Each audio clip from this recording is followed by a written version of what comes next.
Imagine you are sitting in a comfortable, dimly lit cabin. You have just finished a chef-curated meal. You are sipping a glass of fine wine, and you are settling in to watch a movie. Suddenly, the person next to you collapses. It is a severe medical emergency, perhaps a heart attack or a stroke.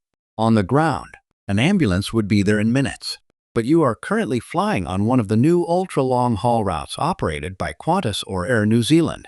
You are cruising over the deep Pacific Ocean or the remote, freezing expanse of the Arctic. And the terrifying truth that airlines do not put in their glossy brochures is this: you could be up to 5.5 hours away from the nearest runway. And legally, the aviation authorities are perfectly fine with that. This is governed by a rule called ETOPS, which stands for Extended Range Twin-Engine Operations Performance Standards. Both the Boeing 787 used by Air New Zealand and the Airbus A350 used by Qantas are certified for ETOPS 330 or higher.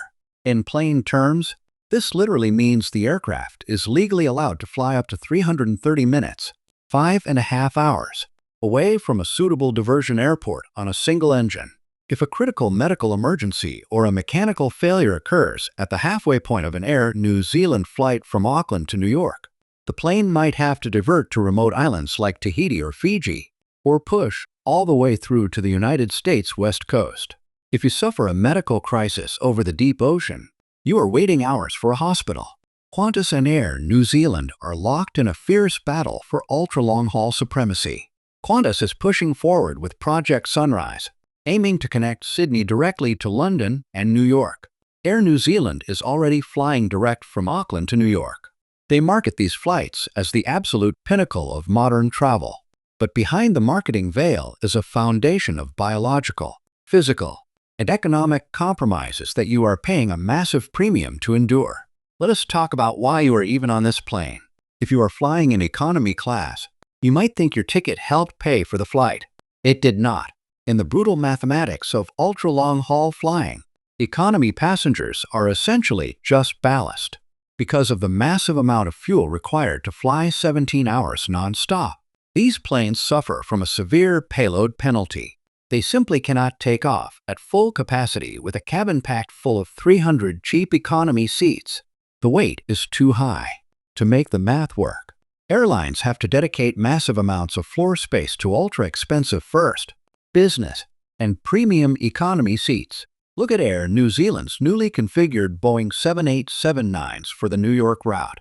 They feature a highly premium heavy layout with 42 business premier seats and 52 premium economy seats, leaving only 125 standard economy seats. Qantas is taking this to the absolute extreme. Their Project Sunrise Airbus A350s will have 6 first-class suites, 52 business suites, and 40 premium economy seats. A staggering 41% of the aircraft is dedicated to premium seating. Aviation economists know a secret that the airlines gloss over. Ultra-long-haul flights have the highest cost per available seat mile in the entire industry. The fuel burn and crew costs are astronomical. Economy tickets alone cannot even cover the cost of the fuel. The route only exists and is only profitable if the business class cabin is full of corporate travelers willing to pay $8,000 to $15,000 just to save 3 hours of travel time. You are paying a convenience premium of 20 to 40% more for a direct flight, just to serve as the economic counterweight to the wealthy passengers up front. And what happens to your body while you sit in that economy seat for 17 hours? Airlines provide cute in-flight entertainment videos showing stretching exercises and suggest you walk the aisles. What they heavily downplay is the severe medical risk of blood pooling in your legs. Sitting upright in a cramped seat for 16+ hours drastically increases the risk of deep vein thrombosis, or blood clots. According to the World Health Organization, the risk of venous thromboembolism doubles after just 4 hours of air travel, and that risk compounds the longer the flight continues. The combination of immobility, dehydration which thickens your blood, and lower cabin oxygen creates a perfect storm for DVT. The airlines tell you to walk around. But let us look at the reality. You are in a dark cabin filled with sleeping people. Meal carts are blocking the narrow aisles. Frequent turbulence requires the seatbelt sign to be turned on, forcing you back into your cramped seat.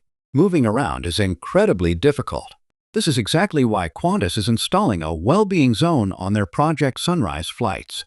They market it as a luxury innovation. In reality, it is a strict medical necessity designed to prevent in-flight health crises.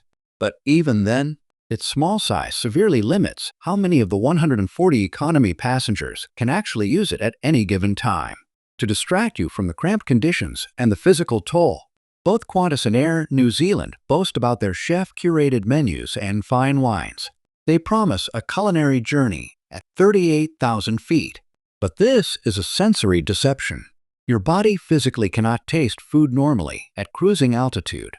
The combination of low cabin pressure, background engine noise humming at around 85 decibels, and bone-dry humidity that often drops below 12% severely numbs your olfactory sensors and taste buds.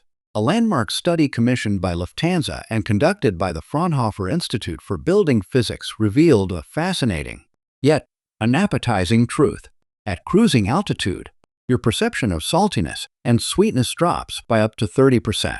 If you ate an airline meal on the ground, it would taste overwhelmingly salty and artificially sweet. To make the food taste even remotely normal in the air, airline caterers must pump your meals full of excess sodium, sugar, and heavy spices.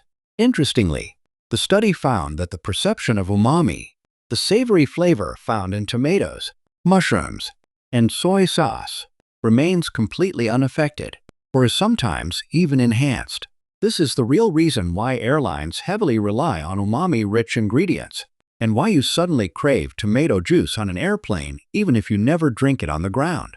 The highly publicized anti-jet lag menus touted by Qantas are as much an exercise in heavy sodium and spice manipulation as they are in actual nutritional science. Finally, there's the logistical nightmare that airlines pray you never experience: the ghost plane repositioning problem. When you buy a ticket from point A to point B, you assume the airline has a backup plan if things go wrong. If a standard plane breaks down in London or New York, airlines can usually swap it with another plane or reroute passengers through their massive network hubs. But ultra-long-haul aircraft are not standard planes. They are highly specialized, weight-restricted subfleets operating at the absolute edge of their engineering capabilities. If an Air New Zealand 787 breaks down in New York, Air New Zealand has no spare aircraft sitting on the United States East Coast. They cannot simply sub in a regular plane, because a regular plane lacks the range to make it all the way back to Auckland. Because these airlines are operating at the extreme limits of their network. A minor mechanical issue does not just cause a delay, it results in a massive logistical collapse. In 2023, Air New Zealand suffered multiple highly publicized cancellations on the JFK to Auckland route due to minor mechanical issues. Passengers were stranded for days. The specialized nature of the aircraft meant there was no quick fix, no spare plane, and no easy way home. The battle for ultra-long-haul supremacy is undeniably a marvel of modern engineering. Pushing an aircraft halfway across the globe without stopping is a testament to human ingenuity, but it is built entirely on a foundation of biological and physical compromises. Behind the marketing veil of skynests, well-being zones, and bespoke menus, passengers are paying a massive financial premium to subject their bodies to prolonged hypoxia, severe DVT risks, and heavily salted food in an environmentally inefficient metal tube. The safety net is stretched to its absolute legal limit, with aircraft flying up to 5.5 hours away from emergency runways over the most unforgiving environments on Earth. Ultimately, these ultra-long-haul flights are less about passenger comfort and more about catering to high-paying corporate travelers whose time is deemed far more valuable than the physical, logistical, and environmental costs of the journey. The next time you look at a direct 17-hour flight and think about the convenience, ask yourself what you are really paying for and what the airlines are leaving out of the brochure.